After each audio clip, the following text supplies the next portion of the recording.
ಸರಿ ಗೌರವ್ನವ್ರೆ, ಮಹಿಳಾ ಮೀಸಲಾತಿ ಬೇಕು ಅಂತ 3-4 ದಶಕಗಳ ಹೋರಾಟ ಹಾಗೆ ನೋಡಕ್ ಹೋದ್ರೆ ಆಗ್ಲೇ ಇರ್ಲಿಲ್ಲ. 2000 ಅಂದ್ರೆ 90ರ ದಶಕದ ನಂತರದಲ್ಲಿ ಸಮ್ಮಿಶ್ರ ಸರ್ಕಾರಗಳೇ ಬಂದಿರೋದ್ರಿಂದ ಸ್ವಲ್ಪ ಕಷ್ಟವೂ ಇತ್ತು, ಪ್ರಾಕ್ಟಿಕಲಿ ಕಷ್ಟ ಆಯ್ತು. ಬಿಜೆಪಿ ಅಧಿಕಾರಕ್ಕೆ ಬಂದ ನಂತರ ಸಾಧ್ಯ ಇತ್ತು, ನಂತರ 23ರಲ್ಲಿ ಮಾಡಿದ್ರು. ಆಗ ಯಾಕಿಲ್ಲ ಅನ್ನೋ ಪ್ರಶ್ನೆ ಇತ್ತು. ಆಗ ಇಲ್ಲ ನಾವು ಹೊಸದಾಗಿ ಜನಗಣತಿ ಮಾಡ್ತೀವಿ ಅಂತಿದ್ರು. ಈಗ 2011ರ ಜನಗಣತಿಯನ್ನ ಆಧರಿಸಿನೇ ತಕ್ಷಣದಿಂದಲೇ ಜಾರಿಗೆ ಬರುವಂತೆ ಮಾಡ್ತೀವಿ ಅಂತ ಹೇಳ್ತಿದ್ದಾರೆ. ಇದನ್ನ ಯಾವ ದೃಷ್ಟಿಕೋನದಲ್ಲಿ ಅಥವಾ ಹೇಗೆ ನೀವು ಸ್ವೀಕಾರ ಮಾಡ್ತೀರಿ ಒಂದು ಮಹಿಳಾ ಸಂಘಟನೆಯ ನಾಯಕಿಯಾಗಿ? ಒಂದು ಮಹಿಳಾ ಮೀಸಲಾತಿ ಮಸೂದೆಗೆ ಸಂಬಂಧಪಟ್ಟ ಹಾಗೆ ಈಗಿಂದೇನಲ್ಲ ಅಲ್ಲ 30 ವರ್ಷಗಳ ದೀರ್ಘಕಾಲದ ಹೋರಾಟಗಳು, ಹಲವಾರು ಮಹಿಳಾ ಚಳುವಳಿಗಳು ನಿರಂತರವಾಗಿ ಹೋರಾಟವನ್ನ ಮಾಡ್ಕೊ ಬಂದಿದೆ. ಬಟ್ ದೇವೇಗೌಡರು ಪ್ರಧಾನಿಯಾಗಿದ್ದಂತ ಸಂದರ್ಭದಲ್ಲಿ ಮೊದಲ ಬಾರಿಗೆ ಮಹಿಳಾ ಮೀಸಲಾತಿ ಬಗ್ಗೆ ಒಂದು ಚರ್ಚೆ ಆಗ್ತದೆ. ಮಂಡನೆ ಆದಾಗ ಇದೇ ಬಿಜೆಪಿಯವರದ್ದು ಉಮಾ ಭಾರತಿಯವರು ವ್ಯಕ್ತಿಯಾಗಿದ್ದರು ಮಹಿಳಾ ಸಂಸದರಾಗಿ, ಅವ್ರ ಮೂಲಕ ಒಬಿಸಿಗೆ ಕೊಡ್ಬೇಕು ಅಂತ ಹೇಳಿ ಅದರ ಕ್ಯಾತೆ ತೆಗೆದು ಅದು ಮಂಡನೆ ಆಗ್ತದಂಗೆ ನೋಡ್ಕೊಳ್ತಾರೆ. ಅಲ್ಲಿಂದವರೆಗೂ ಕೂಡ ಇವತ್ತು ಮಹಿಳಾ ಮೀಸಲಾತಿ ಬಗ್ಗೆ ತುಂಬಾ ಕಾಳಜಿ ಇಟ್ಕೊಂಡಿರೋರಾಗಿ 14 ವರ್ಷ ಆಯ್ತಲ್ಲ ಇವರು ಯಾಕೆ ಮೀಸಲಾತಿಯನ್ನ ಮಂಡನೆ ಮಾಡಬಾರ್ದಾಗಿತ್ತು ಅಂದ್ರೆ, ಇವತ್ತು ಚುನಾವಣೆಗಳು ನಡೀತಿದೆ. ಚುನಾವಣೆಗಳು ನಡೆಯುವ ಸಂದರ್ಭದಲ್ಲೆಲ್ಲ ಕೂಡ ಒಂದು ಬತ್ತಳಿಕೆಯಲ್ಲಿ ಬಾಣಗಳನ್ನ ಇಟ್ಕೊಂಡಂಗೆ ಏನೋ ಒಂದು ತೋರಿಸಿ ಜನರ ಓಟನ್ನ ಕೀಳ್ಲಿಕ್ಕೆ ಅಂತೇಳಿ ಒಂದು ಪ್ರಯತ್ನ ಇವರು ಮಾಡ್ತಾ ಇರುವಂತದ್ದು. ಹಾಗಾಗಿ ಮಹಿಳಾ ಸಂಘಟನೆಯಾಗಿ ಇವತ್ತು ಯಾವುದೇ ರಾಜಕೀಯ ಪಕ್ಷಗಳಾಗ್ಬೋದು, ಇವತ್ತು ಮಹಿಳಾ ಚಳವಳಿಗಳ ಹೋರಾಟಗಳಾಗ್ಬೋದು, ರಾಜಕೀಯ ಮತ್ತು ರಾಜ್ಯದ ಪ್ರತಿನಿಧಿಗಳನ್ನ ಯಾರ ಜೊತೆ ಕೂಡ ಸಮಾಲೋಚನೆಯನ್ನ ಮಾಡದೆ ಏಕಾಏಕಿ ಅಂದ್ರೆ ಸರ್ವಾಧಿಕಾರಿ ಧೋರಣೆ ಇದೆಯಲ್ಲ, ಆ ರೀತಿಯಾಗಿ ತಗೊಂಡು ಮಹಿಳಾ ಮೀಸಲಾತಿನ ಹಿಂಗ್ ಮಾಡ್ತೀವಿ ಅಂತೇಳಿ ಹೇಳಿದ್ರೆ ಅದು ಪ್ರಜಾಪ್ರಭುತ್ವದ ವ್ಯವಸ್ಥೆಯನ್ನು ಕಗ್ಗೊಲೆಸುವಂತ ಹುನ್ನಾರವನ್ನು ಮೋದಿ ಅವರು ಮಾಡ್ತಿದ್ದಾರೆ. ಹಾಗಾಗಿ ನಾವು ಮಹಿಳಾ ಸಂಘಟನೆಯಾಗಿ ಹೇಳ್ತಿದೀವಿ, ಇವತ್ತು ಏಕಾಧಿಪತ್ಯರಾಗಿ ತಗೊಂಡಿರುವಂತ ತೀರ್ಮಾನ ಸರಿಯಲ್ಲ. ಮಹಿಳಾ ಮೀಸಲಾತಿನದಾದ್ರೆ ಇವತ್ತು ಶ್ರೀಪಾದ್ ಭಟ್ ಅವರು ಹೇಳಿದಂಗೆ 543 ಸೀಟಲ್ಲಿ 33% ಫಸ್ಟ್ ಕೊಡ್ಬೇಕು. ಇವತ್ತು ಜನಗಣತಿ ಮಾಡ್ತೀವಿ, ಅದರ ಆಧಾರದಲ್ಲಿ ಮಾಡ್ತೀವಿ ಅಂತ ಹೇಳುವಂಥದ್ದು ಮುಂದಿನ ಇವತ್ತು ಚುನಾವಣೆಗಳಲ್ಲಿ ತನ್ನ ಗಿಮಿಕ್ ನ ಬಳಸ್ಲಿಕ್ಕೆ ಅಷ್ಟೇ ಮಾಡಿರುವಂತ ಹುನ್ನಾರ ಬಿಟ್ರೆ ಮಹಿಳೆಯರ ಬಗ್ಗೆ ಯಾವುದೇ ಕಾಳಜಿ ಇಲ್ಲ ಅನ್ನುವಂಥದ್ದನ್ನ ಇವತ್ತು 14 ವರ್ಷದ ಇದ್ರ ಅವಧಿಯಲ್ಲಿ ಸ್ಪಷ್ಟವಾಗಿ ಕಾಣಿಸಿದೆ. ಬೇಟಿ ಬಚಾವೋ ಬೇಟಿ ಪಡಾವೋ ಅಂತ ಹೇಳಿದ್ರು, ಎಲ್ಲಿ ಹೆಣ್ಮಕ್ಳನ್ನ ರಕ್ಷಣೆ ಮಾಡಿದ್ದಾರೆ, ಎಲ್ಲಿ ಹೆಣ್ಮಕ್ಳಿಗೆ ಇವತ್ತು ಎಜುಕೇಶನ್ ಕೊಡ್ಲಿಕ್ಕಾಗಿದೆ, ಅವ್ರು ಏನೆಲ್ಲ ಹೇಳಿದ್ರು ಅವೆಲ್ಲವೂ ಘೋಷಣೆಯಾಗಿ ಉಳ್ದೈತೆ. 2 ಕೋಟಿ ಉದ್ಯೋಗ ಅಂದ್ರು, ವಿರುದ್ಧ ಏನೋ ಯುವಕರನ್ನ ಓಲೈಕೆ ಮಾಡ್ಲಿಕ್ಕೆ, ಹಿಂಗೆಲ್ಲವೂ ಭರವಸೆಗಳಾಗಿ ಉಳಿಸಿ ಇದನ್ನು ಕೂಡ ಅವರು ಮಹಿಳಾ ಮೀಸಲಾತಿ ಕೊಡುವಂತ ಹುನ್ನಾರ ಅಲ್ಲ. ಅದೇ ಪುರುಷ ಪ್ರಧಾನದ ವ್ಯವಸ್ಥೆ ಒಳಗಡೆ ಅವ್ರಿಗೆ ತುಂಬಾನೇ ಗಂಭೀರವಾಗಿ ಮಹಿಳೆಯರು ಕೂಡ ಮನೆಯಿಂದ ಹೊರಗಡೆ ಬರಬಾರ್ದು ಅನ್ನುವಂತ ರೀತಿಯಲ್ಲಿ ಪ್ರತಿಯೊಂದ್ರಲ್ಲೂ ಕೂಡ ಅವರು ಅಡ್ಗಾಲ ಆಗ್ತಾ ಇರುವಂತದ್ದು ನಾವು ಕಾಣ್ತಾ ಇದ್ದೀವಿ. ಹಾಗಾಗಿ ಮಸೂದೆ ಅಂತೇಳಿ ತರ್ತಾ ಇರುವಂತದ್ದು ಇದು ಸರಿಯಾದಂತ ರೀತಿಯಲ್ಲ. ಹಾಗಾಗಿ ಇವತ್ತು ಜನರ ಹಿತಾಸಕ್ತಿ ಮತ್ತು ರಾಜಕೀಯ ಪಕ್ಷಗಳು ಕೂಡ ಇವತ್ತು ಎಲ್ಲರೂ ಕೂಡ ವಿರೋಧ ವ್ಯಕ್ತಪಡಿಸಿದ್ದಾರೆ.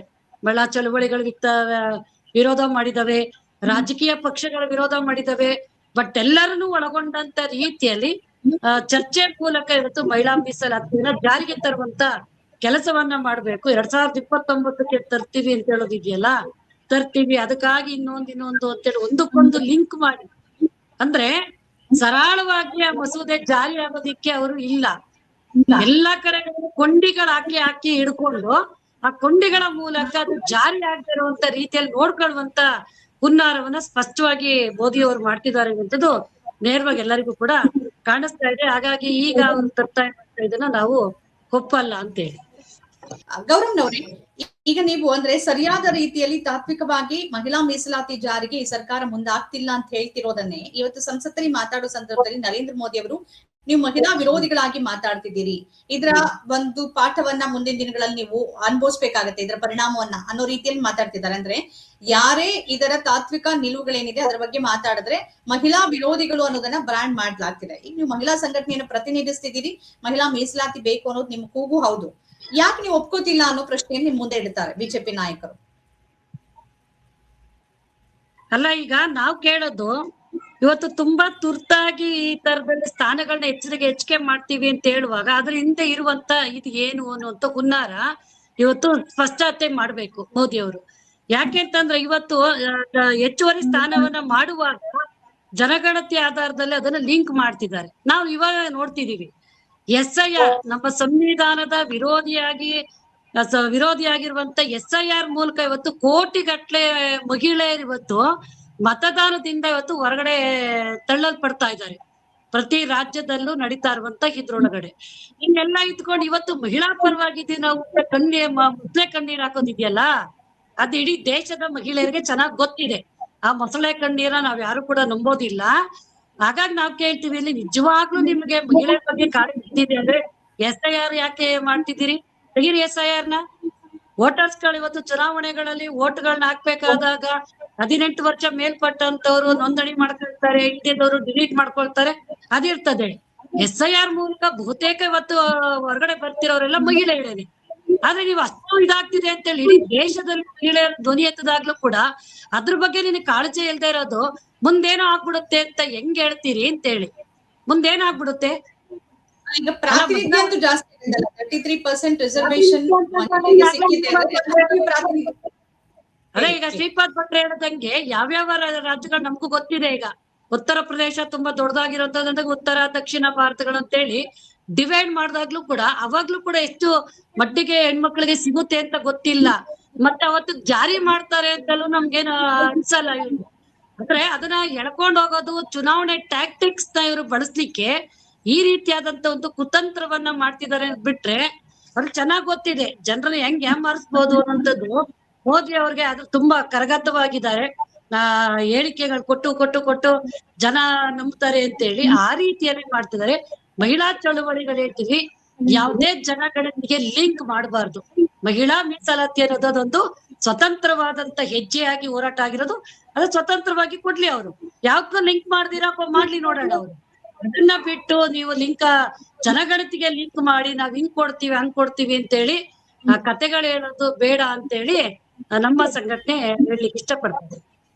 ಗೌರವ್ನವ್ರೆ, ಈಗ ನಮ್ಗೆ ಪ್ರಶ್ನೆ ಏನಾಗ್ ಬರ್ತಿದೆ ಅಂತಂದ್ರೆ, ಈ ಡಿಲಿಮಿಟೇಷನ್ ದಕ್ಷಿಣದ ರಾಜ್ಯಗಳ ರಾಜಕೀಯ ಪ್ರಾತಿನಿಧ್ಯವನ್ನ ಸಂಪೂರ್ಣವಾಗಿ ಕಡೆಗಣಿಸಿದ್ರೆ, ಉತ್ತರದ ರಾಜ್ಯಗಳೇ ಕೇಂದ್ರದ ಅಧಿಕಾರವನ್ನ ತೀರ್ಮಾನಿಸುವ ಹಂತಕ್ಕೆ ಬಂದ್ಬಿಟ್ರೆ ಇಲ್ಲಿನ ಯಾವ ಮಾತುಗಳು ನಡೆಯೋದಿಲ್ಲ, ಇಲ್ಲಿನ ಯಾವ ಬೇಡಿಕೆಗೆ ಅಥವಾ ಯಾವುದೇ ಹೋರಾಟಕ್ಕೆ ಬೆಲೆನೇ ಸಿಗೋದಿಲ್ಲ. ಆ ಆತಂಕ ಇದೆ.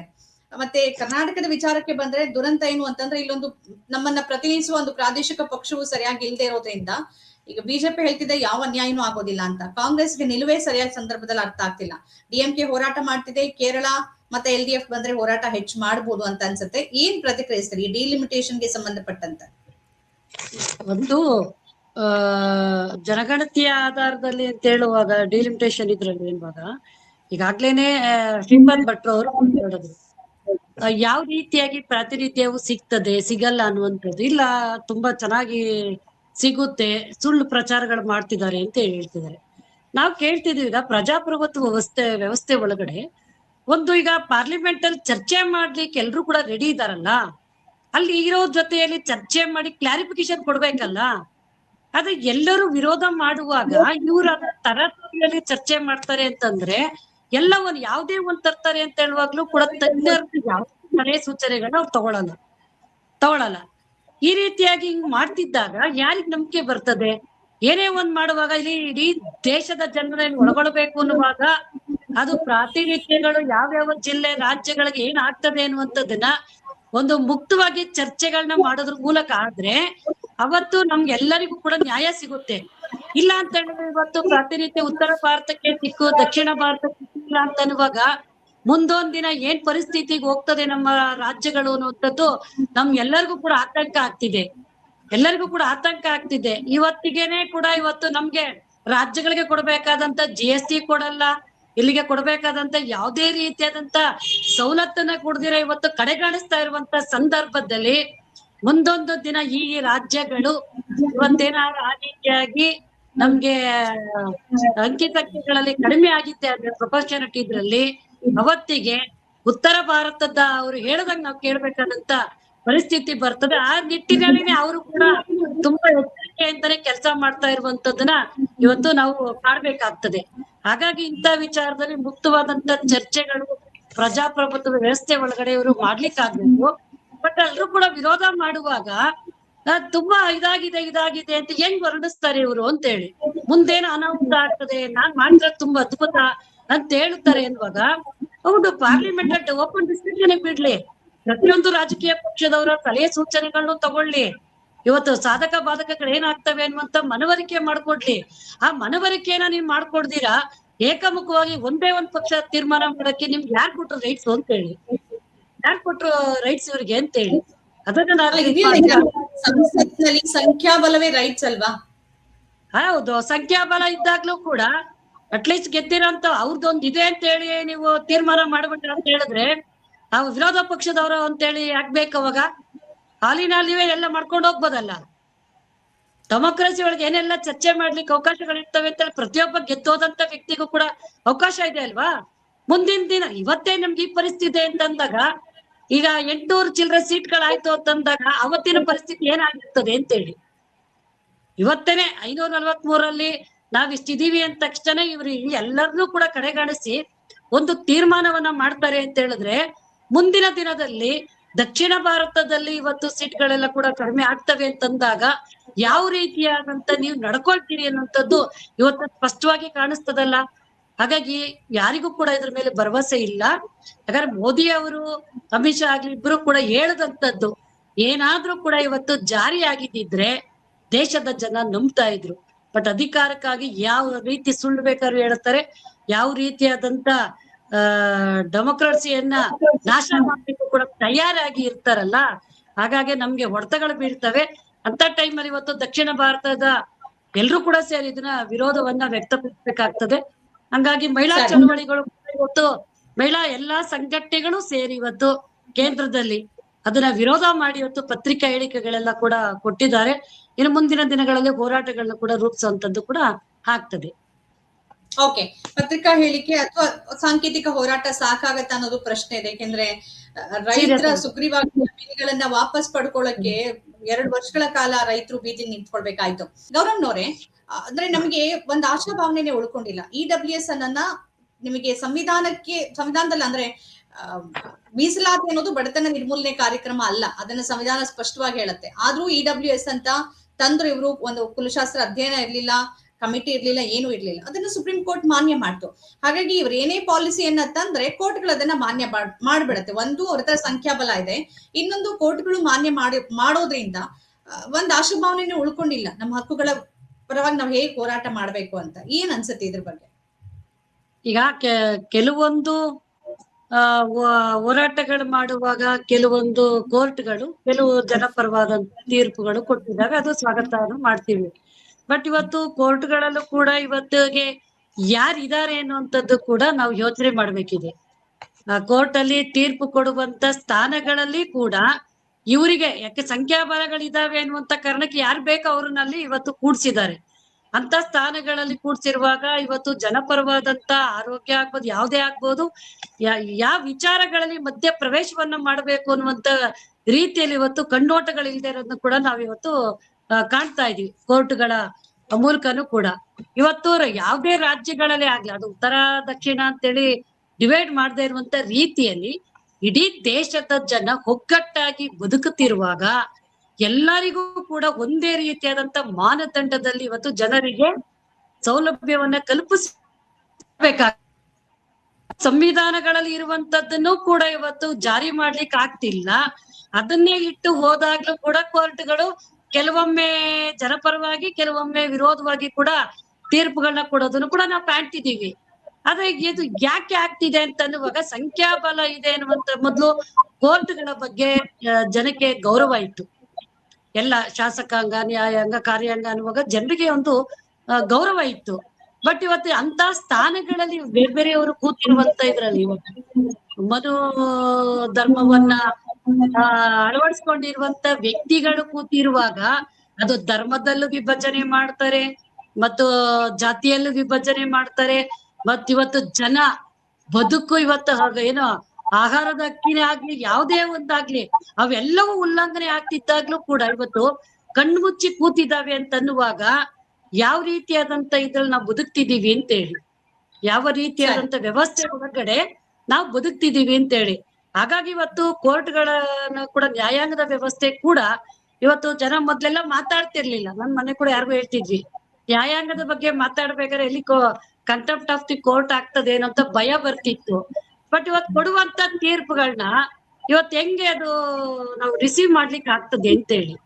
ಹಾಗಾಗಿ ಇವತ್ತು ನಮ್ಗೆ ಇವತ್ತು ಯಾವುದೇ ದೇಶದಲ್ಲಿ ಯಾವುದೇ ರಾಜ್ಯಗಳಿಗೂ ಕೂಡ ಇವತ್ತು ಅನ್ಯಾಯಗಳು ಆಗದೆ ಇರುವಂತ ರೀತಿಯಲ್ಲಿ ಇವತ್ತು ಸರ್ಕಾರಗಳ ಪ್ರಭುತ್ವ ನಡೆಸಬೇಕಾಗ್ತದೆ. ಬಟ್ ಆ ರೀತಿಯಾಗಿ ಡಿವೈಡ್ ಮಾಡುವಂತದ್ದು ಇವತ್ತು ನಮ್ಮ ರಾಜ್ಯಗಳಲ್ಲಿ ಇವತ್ತ ಆಗ್ಲೇ ಶ್ರೀಪದ್ ಭಟ್ ಅವ್ರು ಹೇಳ್ದಂಗೆ ಬಿಜೆಪಿ ಅವರು ಎಲ್ಲದಕ್ಕೂ ಬಾಯಿ ಬಡ್ಕೊಳ್ತಿರ್ತಾರೆ. ಬಟ್ ಇಂಥ ವಿಚಾರದಲ್ಲಿ ನಮ್ಮ ರಾಜ್ಯಕ್ಕೆ ಅನ್ಯಾಯ ಆಗ್ತದೆ ಅಂತೇಳಿ ಯಾವಾಗ್ಲೂ ಅವ್ರು ಬರಿ ಎತ್ತಲಿಲ್ಲ. ಅದೇನೇ ಒಂದು ಕರ್ನಾಟಕ ರಾಜ್ಯ ನಾಶ ಮಾಡಿದ್ರು ಚಿಂತೆ ಇಲ್ಲ ಮೋದಿ ಅವರು.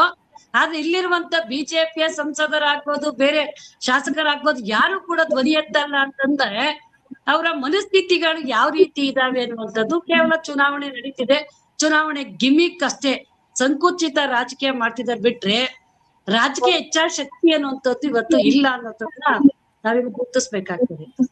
ಓಕೆ, ಗೌರಮ್ನವ್ರೆ, ಇಲ್ಲಿನ ಒಂದು ನಿಬಂಧನೆ ಇದೆ, 15 ವರ್ಷಗಳ ಕಾಲ ಮಹಿಳಾ ಮೀಸಲಾತಿ ಅಂತೆ, ಆ ನಂತರದಲ್ಲಿ ಅದನ್ನ ಮತ್ತೆ ಪುನರ್ ಪರಿಶೀಲನೆ ಮಾಡ್ತಾರಂತೆ. ಇದು ಯಾವ ಲೆಕ್ಕಾಚಾರದಲ್ಲಿ ಅಂತ ಗೊತ್ತಿಲ್ಲ. ಇನ್ನೊಂದು ಅಂದ್ರೆ ತಮಿಳುನಾಡಿನಲ್ಲಿ ಅಲ್ಲಿನ ಜನರಿಗೆ ಒಂದು ಸ್ಪಷ್ಟತೆ ಇದೆ, ನಮಗೇನ್ ಬೇಕು ಏನ್ ಬೇಡ ಅಂತ. ಅದಕ್ಕೆ ಇರ್ಬೋದು ಅಲ್ಲಿನ ಚಳುವಳಿ ಹಿನ್ನೆಲೆ ಮತ್ತು ರಾಜಕೀಯ ಕೂಡ ಇರಬಹುದು. ಕರ್ನಾಟಕದಲ್ಲಿ ಆ ತರದ ಒಂದು ಸೋಲು ಇದೆ. ಜನರಿಗೆ ಇದು ಏನು ಅಂತ ತಿಳಿಸೋದ್ರಲ್ಲಿ ಸರ್ಕಾರ ಪಕ್ಷಗಳು ವಿಫಲ ಆಗ್ತಿದಾವೆ, ಸಾಮಾಜಿಕ ಚಳುವಳಿಗರು ಹೋರಾಟಗಾರರು ಕೂಡ ವಿಫಲರಾಗ್ತಿದ್ದಾರೆ. ಜನರಿಗೆ ಇದೇನು ಅಲ್ಲ ಅನ್ನೋದನ್ನ ತಿಳಿಸಿ ಹೇಳೋದ್ರಲ್ಲಿ ಇದ್ರ ಬಗ್ಗೆ ಏನ್ ಪ್ರತಿಕ್ರಿಯೆ? ಅಂದ್ರೆ ಜನರಿಗೆ ಅರ್ಥ ಆಗ್ಬೇಕು ನಮ್ಗೆ ಏನ್ ತೊಂದರೆ ಆಗತ್ತೆ ಅಂತ, ಹಾಗಾದ್ರೆ ಮಾತ್ರ ಅವ್ರ ಮುಂದೆ ಬರೋದು ಸಾಧ್ಯ ಆಗತ್ತೆ. ಬಟ್ ನನಗೆ ಒಂದನ್ಸೋದಾಗ್ಲೇ ಶ್ರೀಪಾದ್ ಭಟ್ ಅವ್ರು ಮಾತಾಡುವಾಗೆ ತಮಿಳ್ನಾಡಿನಲ್ಲಿ ಆ ರೀತಿ ಚಳುವಳಿಗಳು ನಡ್ಕೊಂಡ್ ಬಂದಿದಾವಲ್ಲ, ಹಾಗಾಗಿ ಜನರಿಗೂ ಕೂಡ ಆ ರೀತಿಯಾದಂತ ಹೋರಾಟದ ಭಾವನೆಗಳು ಇದಾವೆ. ಯಾವ್ದು ಸರಿ ಇದ್ದಾಗ ಸರಿ ಅಂತ ಹೇಳ್ತಾರೆ, ಇಲ್ಲ ಅಂತ ಹೇಳಿದ್ರೆ ಅದ್ರ ಏನೇ ಆದ್ರೂ ಕೂಡ ಅವರು ಬೀದಿಗಿಳಿದು ಹೋರಾಟ ಮಾಡ್ತಾರೆ. ನಾನ್ ಜಲ್ಲಿಕಟ್ಟು ಹೋರಾಟ ಆಗುವಾಗ ಅಲ್ಲೇ ಒಂದಿನ ಇದ್ವಿ. ಆ ಟೈಮಲ್ಲಿ ನೋಡುವಾಗ ಏನ್ ರಾತ್ರಿ ಎಲ್ಲ ಬರ್ತಿದ್ರು ಜನ. ಭಾಷೆ ರಾಜ್ಯ ಇದು ಅಂತ ಹೇಳುವಾಗ ಯಾವ ರೀತಿಯಾದಂತ ಕಿಚ್ಚು ಬರ್ತದೆ. ಇಲ್ಲಿ ನಮ್ ಕರ್ನಾಟಕದಲ್ಲಿ ಅಂತ ಅನ್ನುವಾಗ ಈಗ್ಲೂ ಕೂಡ ಮಹಿಳಾ ಮೀಸಲಾತಿ ಮಸೂದೆಗೂ ಕೂಡ ನನಗೂ ಏನ್ ಸಂಬಂಧ ಅಂತ ಹೇಳಿ ಇನ್ನು ಸಾಕಷ್ಟು ಜನ ಗೊತ್ತೇ ಇಲ್ಲ. ಯಾಕಂದ್ರೆ ರಾಜಕೀಯಕ್ಕೂ ನನ್ಗೇನ್ ಸಂಬಂಧ ಅಂತ ಹೇಳಿನೇ ಗೊತ್ತಿಲ್ಲದೆ ಇರುವಂತ ಜನ ತುಂಬಾ ಜನ ಇದ್ದಾರೆ. ಇವತ್ತು ನನ್ನ ಬದುಕಿನ ಪ್ರಶ್ನೆಗಳಿಗೆ ರಾಜಕೀಯ ತಡಕಾಗಿದೆ, ಇವತ್ತು ನನ್ ಬದುಕು ಹೆಂಗಿರ್ಬೇಕು ಅಂತ ನಿರ್ಧಾರ ಮಾಡೋರು ಇವ್ರು ಅಂತ ಹೇಳಿ ಅರ್ಥ ಮಾಡೋದ್ರಲ್ಲೂ ಕೂಡ ಇವತ್ತು ಫೇಲ್ಯೂರ್ ಆಗಿದ್ದೀವಿ. ಇವತ್ತು ಅಂತ ಚಳುವಳಿಗಳು ಕೂಡ ಇವತ್ತು ಜೋರಾಗಿ ಇವತ್ತು ಬೆಳೆದಿಲ್ಲ. ಮತ್ತೆ ಆಗ್ಲೇ ಹೇಳಿದಂಗೆ ಕರ್ನಾಟಕದಲ್ಲಿ ಸಿದ್ದರಾಮಯ್ಯನವರು ಸೈಲೆಂಟ್ ರೋಲ್ ಪ್ಲೇ ಮಾಡ್ತಿದ್ದಾರೆ ಅಂತನ್ನುವಾಗ ನಿಜವಾಗ್ಲೂ ಇವರು ಕೂಡ UPA ಗವರ್ಮೆಂಟ್ ಇರುವಾಗ ಲೋಕಸಭೆಯಲ್ಲಿ ಅಂಗೀಕಾರ ಆಗಿತ್ತು, ರಾಜ್ಯಸಭೆಯಲ್ಲಿ ಮಸೂದೆ ಅಂಗೀಕಾರ ಆಗ್ಲಿಕ್ಕೆ ಆಗ್ಲಿಲ್ಲ. ಅವತ್ತು ನಮ್ಮ ಮಹಿಳಾ ಮುಖಂಡ ಬೃಂದಾ ಕಾರಟ್ ಅವರು ರಾಜ್ಯಸಭೆಯಲ್ಲಿ ಇದ್ರು, ಸೀರಿಯಸ್ ಫೈಟ್ ಎಲ್ಲ ಮಾಡಿದ್ರು. ಅಲ್ಲಿ ಅಂಗೀಕಾರ ಆಯ್ತು ಅನ್ನುವಾಗ ಲೋಕಸಭೆಯಲ್ಲಿ ಬೀಳ್ಸಿದ್ರು. ಬಟ್ ಅವರಿಗೂ ಕೂಡ ಇವತ್ತು ಮಹಿಳಾ ಮೀಸಲಾತಿ ಮಸೂದೆ ಬಗ್ಗೆ ಸೀರಿಯಸ್ ಆಗಿ ಕೆಲಸ ಮಾಡ್ಬೇಕು, ಇಲ್ಲ ತರಬೇಕು ಅನ್ನುವಂತ ರಾಜ್ಯಕ್ಕೆ ಇಚ್ಛಾಶಕ್ತಿ ಇದ್ರೆ ಅವರು ಕೂಡ ಯಾವತ್ತಾರು ತರ್ತಿದ್ರೇನೋ. ಬಟ್ ಈ ಚುನಾವಣೆಗಳು ಬಂದಾಗ ಎಲ್ಲರ ಬಾಯಲ್ಲೂ ಕೂಡ ಇರ್ತಾರೆ ಮಕ್ಳು ವೋಟಿನ್ ಬ್ಯಾಗ್ ತರ ನಮ್ಮ ಮಹಿಳೆಯರನ್ನ ಇಟ್ಕೊಂಡಿದ್ದಾರೆ ಅಷ್ಟೇ. ಓಟಿನ ರಾಜಕಾರಣಕ್ಕೋಸ್ಕರ ಮಹಿಳಾ ಮೀಸಲಾತಿ ಮಸೂದೆಗಳನ್ನ ಮಾತಾಡೋದು, ಚುನಾವಣೆಗಳು ಮುಗಿದ ಕೂಡ್ಲೆ ಮತ್ತೆ ಯಥಾಸ್ಥಿತಿಯಾಗಿ ಮಹಿಳೆಯರನ್ನ ಮೂಲೆ ಗುಂಪುಗಳನ್ನ ಮಾಡೋದು, ಮತ್ ಚುನಾವಣೆ ಬರ್ತದೆ ಅನ್ನೋ ಗಿಮಿಕ್ ಮಾಡೋದಿತ್ತಲ್ಲ, ಅದು ಇದಿದೆ. ಹಂಗಾಗಿನೇ ಇವತ್ತು ಕರ್ನಾಟಕನು ಕೂಡ ಸ್ಪಷ್ಟವಾಗಿ ಸಿದ್ದರಾಮಯ್ಯ ಆಗ್ಬೋದು, DK ಶಿವಕುಮಾರ್ ಅಧ್ಯಕ್ಷರಿಂದ ಅವರ ಪಕ್ಷದಲ್ಲಿ ಇರುವಂತ ಮಹಿಳಾ ನಾಯಕರು ಇವತ್ತು ಧ್ವನಿ ಎತ್ತಬೇಕು, ಮಹಿಳಾ ನಾಯಕರು ಧ್ವನಿ ಎತ್ತಬೇಕಿದೆ. ಅದ್ರ ಬಗ್ಗೆ ಅಧ್ಯಕ್ಷರಾಗಿದ್ದೀರಾ, ನಿಮ್ ಸರ್ಕಾರ ಇದ್ರ ಬಗ್ಗೆ ಏನ್ ಮೌನ ವಹಿಸಿದ್ದೀರಾ ಅಂತ ಕೇಳಲಿಕ್ಕೆ ಸಾಧ್ಯ ಆಗ್ಬೇಕಾಗ್ತದೆ. ಹಂಗಾದ್ರೂ ಮಾತ್ರ ಏನಾದ್ರೂ ಆಗ್ತದೆ. ಬಟ್ ಆದ್ರೆ ಕರ್ನಾಟಕದಲ್ಲಿ ಇರುವಂತ ಮಹಿಳಾ ಚಳುವಳಿಗಳು ಮತ್ತು ಜನಪರವಾಗಿ ಚಿಂತನೆ ಮಾಡುವಂತ ಸಾಹಿತಿಗಳು, ಪ್ರಗತಿಪರ ಚಿಂತಕರು, ಇವರೆಲ್ಲರೂ ಸೇರಿ ಅಟ್ಲೀಸ್ಟ್ ಕರ್ನಾಟಕದಲ್ಲೂ ಕೂಡ ಇವತ್ತು ಧ್ವನಿ ಎತ್ತುವಂತ ರೀತಿಯಲ್ಲಿ ಕೂಡ ಮಾಡ್ಬೇಕಾಗ್ತದೆ ಅಂತೇಳಿ ನನಗೆ ಹೇಳಲಿಕ್ಕೆ ಆಗ್ತದೆ. ಅವರೆಲ್ಲರೂ ಕೂಡ ಸಿದ್ದರಾಮಯ್ಯನವರ ಮೇಲಿನ ಪ್ರೀತಿಯನ್ನ ಬಿಟ್ಟು ಹೊರಗಡೆ ಬಂದ್ರೆ ಇನ್ನೂ ಕೂಡ ಸಾಧ್ಯತೆ ಇದೆ. ವ್ಯಾಕ್ಯೂಮ್ ಅಂತೂ ಖಂಡಿತ ಇದೆ. ದೊಡ್ಡ ಹೋರಾಟ ಆಗತ್ತೆ. ಬಟ್ ಆ ಪ್ರೀತಿ ಬಿಟ್ಟು ಹೊರಗಡೆ ಬರ್ಬೇಕು ಅಂತ ಅನ್ಸುತ್ತೆ. ಶ್ರೀಪಾದ್ ಭಟ್ ಅವರೇ, ಗೌರಮ್ನವರೇ, ಇಷ್ಟೊತ್ತು ಈ ಕಾರ್ಯಕ್ರಮದಲ್ಲಿ ಭಾಗಿಯಾಗಿ ಹಲವಾರು ವಿಚಾರಗಳು, ಡೆಪ್ಯುಟೇಷನ್ ಮಹಿಳಾ ಮೀಸಲಾತಿ ಬಗ್ಗೆ ನಮ್ಮ ಜೊತೆಗೆ ಮಾಹಿತಿಯನ್ನ ಮತ್ತು ತಮ್ಮ ಅಭಿಪ್ರಾಯಗಳನ್ನ ಹಂಚಿಕೊಂಡ್ರೆ ಇಬ್ಬರಿಗೂ ಧನ್ಯವಾದ. ನಮಸ್ಕಾರ. Thank you. ಆದ್ಮೇಲೆ ಇದಾಗಿತ್ತು ಇವತ್ತಿನ ವಿಶೇಷ ಚರ್ಚಾ ಕಾರ್ಯಕ್ರಮ. ಈ ತರದ ಬೇರೆ ಬೇರೆ ಕಾರ್ಯಕ್ರಮಗಳನ್ನ ತಾವು ನೋಡ್ಬೇಕು ಅಂತಂದ್ರೆ ನಮ್ಮ ಚಾನೆಲ್ ಸಬ್ಸ್ಕ್ರೈಬ್ ಮಾಡಿ. ಈ ಕಾರ್ಯಕ್ರಮದ ಬಗ್ಗೆ ಅನಿಸಿಕೆ, ಅಭಿಪ್ರಾಯ ಇದ್ರೆ ಅದನ್ನ ಕಮೆಂಟ್ ಮಾಡಿ. ನಮ್ಮೆಲ್ಲ ಕಾರ್ಯಕ್ರಮಗಳನ್ನ ಲೈಕ್ ಮಾಡಿ ಮತ್ತು ಶೇರ್ ಮಾಡಿ. ನಮಸ್ಕಾರ.